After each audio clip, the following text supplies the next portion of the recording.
আইপিএলের একপেশে ফাইনালের দিনেও বাংলাদেশের ক্রিকেট বোর্ড, বাংলাদেশের ক্রিকেটারদের নিয়ে কিন্তু আলোচনা থামেনি। এই আলোচনাটা চলছে এবং সবথেকে বড় ব্যাপার হচ্ছে সামাজিক যোগাযোগ মাধ্যমে ট্রল রীতিমতো ভাইরাস আকার ধারণ করেছে, নানাভাবে ট্রল হচ্ছে। বিশেষ করে তৃতীয় ম্যাচে যুক্তরাষ্ট্রের সঙ্গে যখন বাংলাদেশ 10 উইকেটে জিতল, সেই জয়টা উদযাপন করা হবে নাকি এই জয়টা আবার নতুন করে ট্রলের একটা ব্যাপার হবে, সেটাই কিন্তু সামনে এসেছে।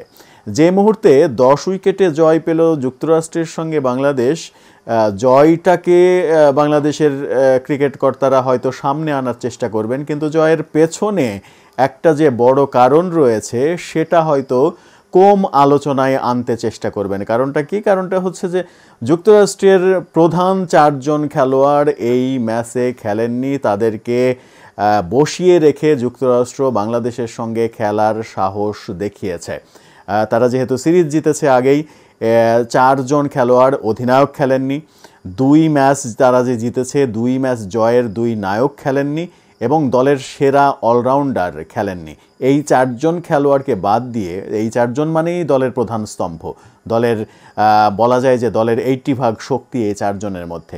তাদেরকে বাদ দিয়ে যুক্তরাষ্ট্র যখন খেলার সাহস পেয়েছে, সেই দলটাকে 104 রানে অল আউট করে দিয়ে, 104 রানে থামিয়ে দিয়ে যখন বাংলাদেশ 10 উইকেটে জিতলো, এবং 10 উইকেটে জেতার ধরনটাও এমন ধরন না যে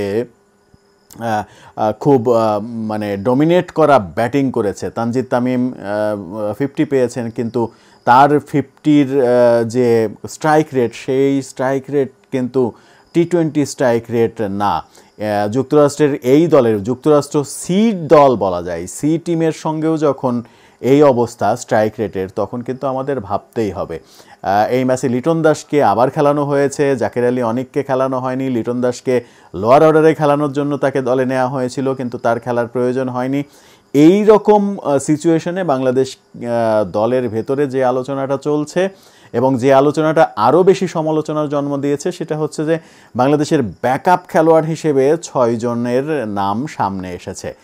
বিশ্বকাপে ব্যাকআপ খেলোয়াড় হিসেবে নতুন করে আবার 6 জনের নাম সামনে এসেছে, যেখানে আশ্চর্যজনকভাবে সাইফুদ্দিনের নাম নেই। সেটা নিয়ে আরও বেশি সমালোচনা হচ্ছে। এনামুল হক বিজয়ের নাম রয়েছে, নুরুল হাসান সোহানের নাম রয়েছে, সমালোচনা হওয়া মেহেদি মিরাজের নাম রয়েছে, তাইজুলের নাম রয়েছে, নাসুমের নাম রয়েছে, কিন্তু সাইফুদ্দিনের নাম নেই।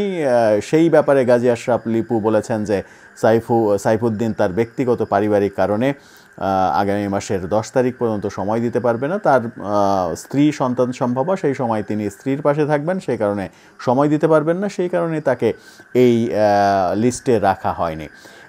এই মুহূর্তে বিশ্বকাপের ব্যাকআপ আবার ভাবা হচ্ছে কেন? এটা কিন্তু আবার গাজী আশরাফ লিপু স্পষ্ট করে বলেছেন যে লিটনের যদি ব্যাকআপ প্রয়োজন হয় তাহলে এনামুল হক বিজয়, জাকের আলী অনিকের যদি ব্যাকআপ প্রয়োজন হয় তাহলে নুরুল হাসান সোহান। এই যে ব্যাপারগুলো, তার মানে হচ্ছে বিশ্বকাপের মাঝেও কি দল পরিবর্তন হবে? বিশ্বকাপে অতিরিক্ত 2 জন খেলোয়াড় হাসান মাহমুদ এবং আফিফ হোসেন ধ্রুব, তারা কিন্তু দলের সঙ্গে রয়েছেন স্ট্যান্ড বাই খেলোয়াড় হিসেবে। আবার 6 জনের ব্যাকআপ টিম তৈরি করা, তার মানে হচ্ছে পুরো ক্রিকেট বোর্ড, পুরো ক্রিকেট পরিচালনা কাঠামো তারা কনফিউজড। এই কনফিউশনের মাঝ দিয়ে বাংলাদেশের ক্রিকেটকে আদৌ সামনে এগিয়ে নেওয়া যাবে কি না? আইপিএলের ঝনঝানিনের মধ্যে আইপিএলে কে সেরা হচ্ছে, কে সেরা বোলার হচ্ছে, কে ব্যাটিংয়ে সেরা হচ্ছে, কোন দল চ্যাম্পিয়ন হলো, কেন একপেশে ফাইনাল হলো, এই আলোচনার মাঝেও কিন্তু বাংলাদেশের এই আলোচনাটা কম গুরুত্বপূর্ণ হয়ে যায়নি। এটাই কিন্তু সবথেকে বড় কারণ এই ভিডিওটা তৈরি করার।